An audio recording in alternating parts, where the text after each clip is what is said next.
ಇವತ್ತು ನಿಜವಾಗ್ಲೂ ಬಹಳ ಒಂದು ಸಂತೋಷದ ದಿನ.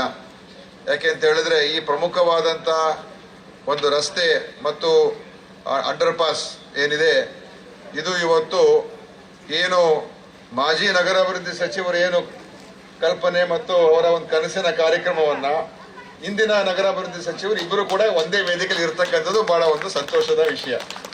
ಅವರು ಇದನ್ನ ಆಗಬೇಕು ಅಂತ ಅವರು ಆ ಸಂದರ್ಭದಲ್ಲಿ ಅವರು ನಗರಾಭಿವೃದ್ಧಿ ಸಚಿವರಾಗಿದ್ದಾಗ ಈ ಒಂದು ಯೋಜನೆಯನ್ನ ಹಾಕಿದ್ರು. ಅದ ನಂತರ ಸ್ವಲ್ಪ ವಿಳಂಬ ಆಗಿತ್ತು ಕಾಮಗಾರಿ.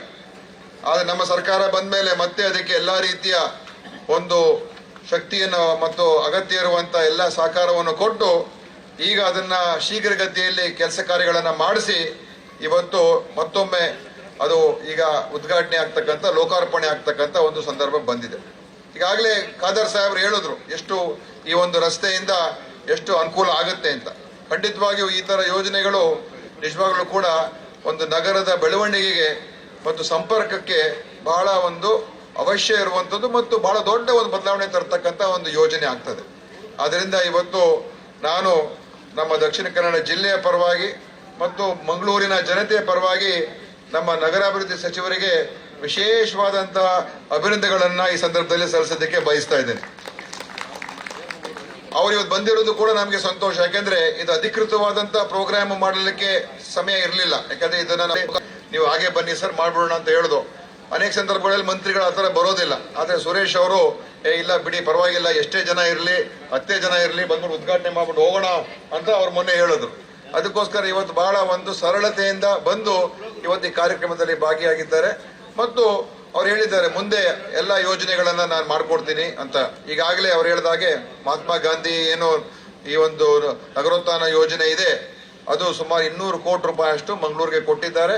ಅದರಲ್ಲಿ ಸ್ವಲ್ಪ ಹಳೆ ಕಾಮಗಾರಿಗಳಿಗೆ ಅಡ್ಜಸ್ಟ್ ಮಾಡಿಕೊಂಡು ಸುಮಾರು 160 ಅಲ್ವಾ 169 ಕ್ರೋರ್ಸ್ ಈಗ ಅದು ಟೆಂಡರ್ ನ ಒಂದು ಫೈನಲೈಸ್ ಆಗ್ತಾ ಇದೆ. ಬಹುಶಃ ಅತಿ ಶೀಘ್ರದಲ್ಲಿ ಅದಾಗಿ ಮುಂದಿನ ದಿವಸದಲ್ಲಿ ಸ್ಪೀಕರ್ ಅವರ ಮಾರ್ಗದರ್ಶನ ಕೂಡ ತೆಗೆದುಕೊಂಡು ಮಾನ್ಯ ಮುಖ್ಯಮಂತ್ರಿಗಳನ್ನೇ ಕರೆಸಿ ಇಲ್ಲಿ ದೊಡ್ಡ ಸಭೆ ಮಾಡಿ ಏಕಕಾಲದಲ್ಲಿ ಎಲ್ಲಾ ಕಾಮಗಾರಿಗಳನ್ನು ಶುರು ಮಾಡತಕ್ಕಂಥದ್ದಕ್ಕೆ ಅತಿ ಶೀಘ್ರದಲ್ಲಿ ನಾವು ಒಂದು ಸಮಯನ ನಿಗದಿ ಮಾಡಬೇಕು ಅಂತ ಕೂಡ ನಾವು ಚರ್ಚೆ ಮಾಡ್ತಾ ಇದ್ದೀವಿ.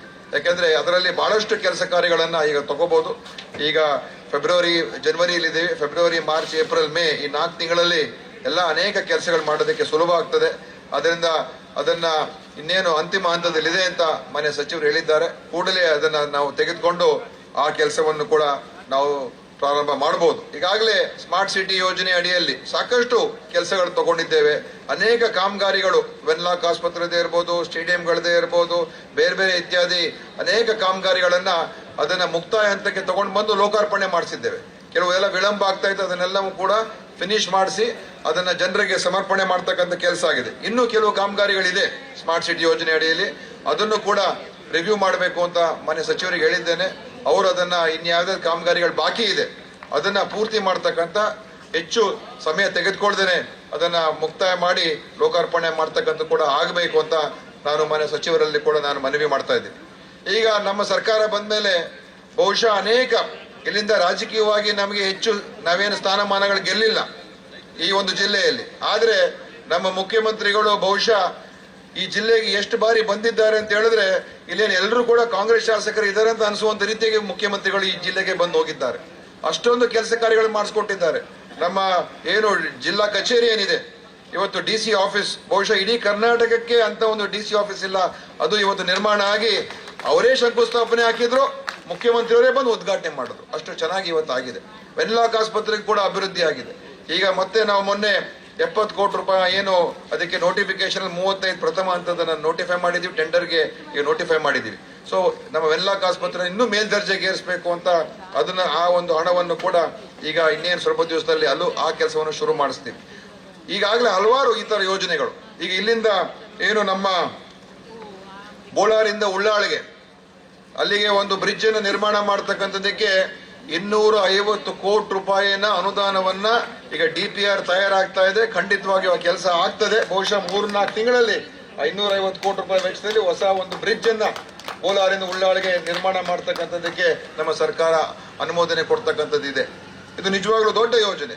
ಅದೇ ರೀತಿಯಾಗಿ ಸಜಪದ ಮತ್ತು ತುಂಬೆ ಅದರ ಒಂದು ಏನು ಸಂಪರ್ಕ ಇದೆ 70 ಕೋಟಿ ರೂಪಾಯಿ ವೆಚ್ಚದಲ್ಲಿ ಅದನ್ನು ಕೂಡ ಕಾಮಗಾರಿಗಳನ್ನ ತಗೊಳ್ತಕ್ಕಂಥದ್ದಕ್ಕೆ ಅನುಮೋದನೆ ಶೀಘ್ರದಲ್ಲಿ ಸಿಗ್ತದೆ. ಅಂದ್ರೆ ಒಟ್ಟು 320 ಕೋಟಿ ರೂಪಾಯಿ ಇದಕ್ಕೇನೆ ನಾವು ಖರ್ಚು ಮಾಡ್ತಕ್ಕಂಥದ್ದು ಮಾಡ್ತಾ ಇದ್ದೀವಿ. ಮತ್ತು ಹಲವಾರು ಈ ತರ ಕೆಲಸ ಕಾರ್ಯಗಳು ನಮ್ಮ ಸರ್ಕಾರದಿಂದ ಇವತ್ತು ಆಗ್ತಾ ಇದೆ, ನಡೀತಾ ಇದೆ. ಮತ್ತು ಈ ಒಂದು ಜಿಲ್ಲೆಗೆ ಎಲ್ಲ ಆದ್ಯತೆಯನ್ನ ಈಗಾಗಲೇ ನಮ್ಮ DC ಅವ್ರಿಗೆ ಹೇಳಿದ್ದೇನೆ ನಾನು, ಎಲ್ಲೆಲ್ಲಿ ಜಾಗಗಳಿದೆ ನೀವು ಐಡೆಂಟಿಫೈ ಮಾಡಿ ಕೊಟ್ರೆ ನಾವು ಈ ಏನು ನಮ್ಮ IT ಡಿಪಾರ್ಟ್ಮೆಂಟ್ ಇಂದ ಈ IT ಸೆಕ್ಟರ್ಗೆ ಬೇರೆ ಬೇರೆ ವಿವಿಧ ಪ್ರಾಜೆಕ್ಟ್ಸ್ ಅನ್ನ ತರ್ತಕ್ಕಂಥದ್ದಕ್ಕೆ ನಾವು IT ಮಿನಿಸ್ಟರ್ ಜೊತೆ ನಾವು ಮಾತನಾಡಿದ್ದೇವೆ. ಅಂದ್ರೆ ಈ ಡೇಟಾ ಸೆಂಟರ್ಸ್ ಅನ್ನ ಮಾಡುವಂತದ್ದಕ್ಕೆ GCCಗಳು ಗ್ಲೋಬಲ್ ಏನು ಕೇಪಬಿಲಿಟಿ ಸೆಂಟರ್ಸ್ ಅನ್ನ ಮಾಡುವಂತದ್ದಕ್ಕೆ IT ಕಂಪನಿಗಳಿಗೆ ಮಾಡ್ತಕ್ಕಂಥ ಏನು IT ಕಚೇರಿಗಳು ಅದು ಮಾಡ್ತಕ್ಕಂಥದ್ದಕ್ಕೆ ಇವತ್ತು ನಾನು ಎಲ್ಲಿ ಜಾಗ ಸಿಗುತ್ತೆ ನೋಡಿಕೊಂಡು ಇವತ್ತು IT ಬೆಳವಣಿಗೆಗೆ ಮಾಡ್ತಕ್ಕಂಥದ್ದಕ್ಕೆ ಈಗ ನಾವು ಹೆಜ್ಜೆ ಇಟ್ಟಿದ್ದೇವೆ. ಈಗಾಗಲೇ ಕಿಯೋನಿಕ್ಸ್ ಮುಖಾಂತರ ಒಂದು 70 ಕೋಟಿ ರೂಪಾಯಿಗೆ ಅದು PPP ಮಾದರಿಯಲ್ಲಿ ತಗೊಳ್ಳೋದಕ್ಕೆ ಈಗಾಗಲೇ ಅದಕ್ಕೆ ಅನುಷ್ಠಾನ ಆಗುವಂತ ಹಂತಕ್ಕೆ ಬಂದಿದೆ. ಅದರ ಅಪ್ರೂವಲ್ ಕೂಡ ಆಗಿದೆ. ಅದೇ ರೀತಿ ನಮ್ಮ ಕರಾವಳಿ ಉತ್ಸವವನ್ನ ಯಶಸ್ವಿಯಾಗಿ ಮಾಡಿದ್ದೇವೆ. ಮತ್ತು ಎಲ್ಲರಿಗೂ ಕೂಡ ಅನುದಾನಗಳನ್ನ ಸಮರ್ಪಕವಾಗಿ ಸದ್ಬಳಕೆ ಮಾಡ್ತಕ್ಕಂಥದ್ದು ಕೂಡ ಎಲ್ಲ ಕೆಲಸಗಳು ಆಗ್ತಾ ಇದೆ. ಆದ್ರಿಂದ ಇನ್ನೂ ಹೆಚ್ಚು ಕೆಲಸ ಏನೀಗ ಮಂಗಳೂರು ನಗರಕ್ಕೆ ಈಗ ತಗೊಂಡ್ಬರ್ತಾ ಇದೀವಿ. ಈ ಎಲ್ಲ ಕಾಮಗಾರಿಗಳು ಸುಮಾರು 200-250 ಕೋಟಿ ರೂಪಾಯಿ ವೆಚ್ಚದಲ್ಲಿ ಅನೇಕ ಕಾಮಗಾರಿಗಳು ಬರ್ತದೆ. ಅದೆಲ್ಲ ಆದಷ್ಟು ಶೀಘ್ರಗತಿಯಲ್ಲಿ ಪ್ರಾರಂಭ ಮಾಡೋಣ ಸಂದರ್ಭದಲ್ಲಿ ಹೇಳಿ ಇವತ್ತು ಮಾನ್ಯ ಸ್ಪೀಕರ್ ಅವರಿಗೆ ಮತ್ತು ನಮ್ಮ UD ಮಿನಿಸ್ಟರ್ಗೆ ನಾನು ಅವರಿಗೆ ಈ ಕಾರ್ಯಕ್ರಮವನ್ನು ಚೆನ್ನಾಗಿ ನಡೆಸಿಕೊಟ್ಟಿದ್ದಕ್ಕೆ ನನ್ನ ಪರವಾಗಿ ಕೂಡ ಅವರಿಗೆ ಧನ್ಯವಾದ ಅರ್ಪಿಸಿ, ಮುಂದೆ ನಾವು ಈ ನಗರವನ್ನ ಏನು ಬೆಂಗಳೂರು ನಂತರ ಈ ರಾಜ್ಯದಲ್ಲಿ ವಿಶ್ವ ಮಟ್ಟದಲ್ಲಿ ಒಂದು ದೊಡ್ಡ ನಗರ ಆಗಿ ಬೆಳೆಯತಕ್ಕಂಥದ್ದಕ್ಕೆ ಯಾವ ನಗರ ಸಾಧ್ಯ ಅಂತ ಹೇಳಿದ್ರೆ ಅದು ನಮ್ಮ ಮಂಗಳೂರು ನಗರ ಅಂತ ಹೇಳೋದಕ್ಕೆ ಬಯಸ್ತೀನಿ. ಮೊನ್ನೆ ಮುಖ್ಯಮಂತ್ರಿ ಮತ್ತು ಉಪಮುಖ್ಯಮಂತ್ರಿ ಬಂದು ಪ್ರವಾಸೋದ್ಯಮಕ್ಕೆ ಒತ್ತನ್ನು ಕೊಡುವಂತ ದೊಡ್ಡ ಒಂದು ಕಾರ್ಯಾಗಾರವನ್ನೇ ಮಾಡಿದ್ರು. ಒಂದು ಇಡೀ ದಿವಸದ ಕಾರ್ಯಾಗಾರ. ಯಾವತ್ತು ಇತಿಹಾಸದಂತ ಒಂದು ಪ್ರೋಗ್ರಾಮ್ ಆಗಿರಲಿಲ್ಲ. ಯಾವ ಒಂದು ಮುಂದಾಲೋಚನೆ ಇಟ್ಕೊಂಡು ಮುಂದೆ ಯಾವ ರೀತಿಯಾಗಿ ಇದನ್ನ ಈ ಒಂದು ಆಕರ್ಷಣೆ ಮಾಡ್ತಕ್ಕಂಥದ್ದು ಹೇಗೆ ಮಾಡಬೇಕು, ಯಾವ ರೀತಿ ಮಾಡ್ಬೇಕು, ಈಗಾಗಲೇ ಅನೇಕ ಒಪ್ಪಂದಗಳು ಕೂಡ ಮಾಡ್ಕೊಂಡಿದ್ದೇವೆ. ಸೊ ಇದು ಈ ರೀತಿ ಆದ್ರೆ ಮುಂದಿನ 5 ವರ್ಷದಲ್ಲಿ ನನಗನ್ಸುತ್ತೆ ಈ ನಗರದ ಒಂದು ಬೆಳವಣಿಗೆ ಮತ್ತು ನಗರ ಒಂದೇ ಅಲ್ಲ, ಈ ಕರಾವಳಿಯ ಬೆಳವಣಿಗೆಗೆ ಬಹಳ ದೊಡ್ಡ ಹೆಜ್ಜೆಗಳನ್ನ ಇವತ್ತು ನಾವು ಇಡ್ತಾ ಇದ್ದೀವಿ. ಅದೆಲ್ಲ ಯಶಸ್ಸು ಸಿಗಬೇಕಾದ್ರೆ ಎಲ್ಲರ ಸಹಕಾರ, ಇದು ಪಕ್ಷಾತೀತವಾಗಿ ಮತ್ತು ಎಲ್ಲರ ಒಂದು ಕಾಂಟ್ರಿಬ್ಯೂಷನ್ ಇದರಲ್ಲಿ ಇರಬೇಕಾಗ್ತದೆ.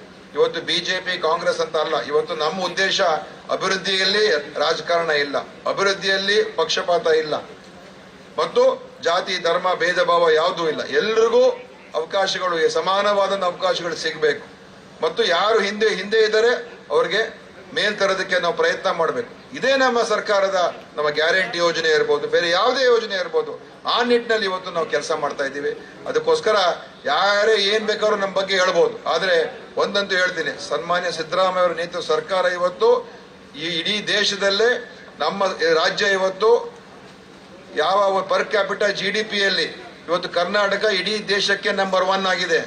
ಯಾಕಾಗಿದೆ ಅಂತ ಹೇಳಿದ್ರೆ ಸಾಮಾಜಿಕ ನ್ಯಾಯದ ಬಗ್ಗೆ ಅದ್ರ ಬಗ್ಗೆ ಒತ್ತನ್ನು ಕೊಡ್ತಾ ಇರೋದಕ್ಕೋಸ್ಕರ ಇವತ್ತು ನಮ್ಮ ಗ್ಯಾರಂಟಿ ಯೋಜನೆಗಳ ಮುಖಾಂತರ ಇವತ್ತು ಹೆಚ್ಚು ಕಡಿಮೆ ಈ ನಮ್ಮ ರಾಜ್ಯದಲ್ಲಿ ಬಡತನವನ್ನೇ ನಿರ್ಮೂಲನೆ ಮಾಡಿದ್ದೇವೆ. ಯಾರು ಕೂಡ ನಮಗೆ ಯಾರು ಇಲ್ಲ ಅಂತ ಹೇಳುವಂತದ್ದಿಲ್ಲ. ಕನಿಷ್ಠ ಮಟ್ಟಕ್ಕಾದ್ರೂ ಅವರ ಜೀವನವನ್ನು ನಡೆಸತಕ್ಕಂಥ ಎಷ್ಟೇ ಬಡವರಾಗಿದ್ರು ಕೂಡ ಜೀವನ ನಡೆಸತಕ್ಕಂಥ ಶಕ್ತಿಯನ್ನು ಕೊಟ್ಟಿದ್ದೇವೆ. ಮಹಿಳೆಯರಿಗೆ ಸಬಲೀಕರಣ ಮಾಡಿಕೊಟ್ಟಿದ್ದೇವೆ. ಮಹಿಳೆಯರು ಹೆಚ್ಚು ಹೊರಗಡೆ ಬರಬೇಕು, ಓಡಾಡಬೇಕು, ಕೆಲಸ ಮಾಡಬೇಕು. ಇದು ನೋಡೋದಕ್ಕೆ ಗೊತ್ತಾಗೋದಿಲ್ಲ. ವಿರೋಧ ಪಕ್ಷದವರು ದುಂದು ವೆಚ್ಚ ಅಂತ ಹೇಳ್ತಾರೆ. ಆದ್ರೆ ನಿಜವಾಗ್ಲೂ ನೀವು ನೋಡಿದ್ರೆ ಯಾವ ಬದಲಾವಣೆ ಸಮಾಜದಲ್ಲಿ ಆಗ್ತಾ ಇದೆ ಅದು ನಮ್ಮ ಕಣ್ಮುಂದೆ ಅಷ್ಟು ಸುಲಭ ಗೊತ್ತಾಗಲ್ಲ. ಆದ್ರೆ ಮುಂದಿನ 2, 3, 5 ವರ್ಷದಲ್ಲಿ ಆ ಬದಲಾವಣೆಯ ಫಲಿತಾಂಶ ನಮ್ಗೆ ಸಿಗ್ತದೆ, ಈಗಾಗಲೇ ಸಿಗ್ತಾ ಇದೆ. ಅದು ಇವತ್ತು ನಮ್ಮ ಕಲ್ಪನೆ, ದೂರದೃಷ್ಟಿ. ಇದು ಕೇವಲ ಭಾವನಾತ್ಮಕವಾದಂತ ಮಾತುಗಳಲ್ಲ, ನಿಜವಾದಂತ ಕೆಲಸಗಳನ್ನ ನೇರವಾಗಿ ಜನರಿಗೆ ಸಹಾಯ ಮಾಡುವಂತ ಕೆಲಸಗಳನ್ನ ಮಾಡಿದ್ದೇವೆ ಅಂತ ಸಂದರ್ಭದಲ್ಲಿ ಹೇಳಿ, ಇವತ್ತು ಎಲ್ಲರಿಗೂ ಕೂಡ ಈ ಒಂದು ಕಾರ್ಯಕ್ರಮ ಯಶಸ್ಸಿಗೆ ಕಾರಣಕರ್ತ ನಮ್ಮೆಲ್ಲ ಅಧಿಕಾರಿಗಳಿಗೆ, ಸ್ಮಾರ್ಟ್ ಸಿಟಿ ಅವರಿಗೆ, ನಗರ ಪಾಲಿಕೆಯವರಿಗೆ, ಎಲ್ಲ ನಮ್ಮ ಪಕ್ಷದ ಅನೇಕ ಎಲ್ಲ ಮಾಜಿ ನಗರ ಪಾಲಿಕೆ ಸದಸ್ಯರುಗಳು, ಮಾಜಿ ಮೇಯರ್ಗಳೆಲ್ಲ ಇದ್ದಾರೆ.